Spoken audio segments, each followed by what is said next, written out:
Hello guys, my name is Matthew, and in today's video I'm going to show you how you can easily add a new page in Google Sites.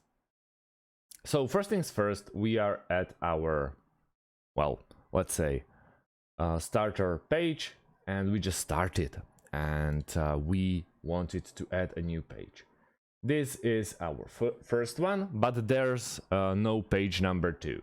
So we can, for example, name this one Hello YouTube, for example. And now you can see that we need to add a new one. On the top right corner, we have a couple of options of insert, pages, and themes. And the middle one, the pages, is exactly where we want to focus and where we want to go. Bottom down there, we see this little plus icon, and that's where we want to click. And we're gonna click on new page. Name of the new page, let's go with tutorial, and hit that done button.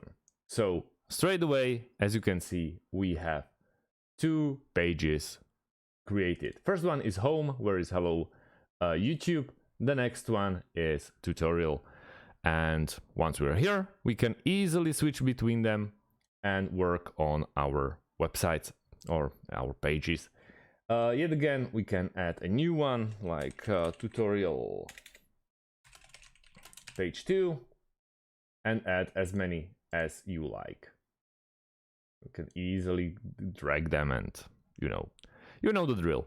Thank you guys for watching, and see you in the next one. Have a great day, and goodbye.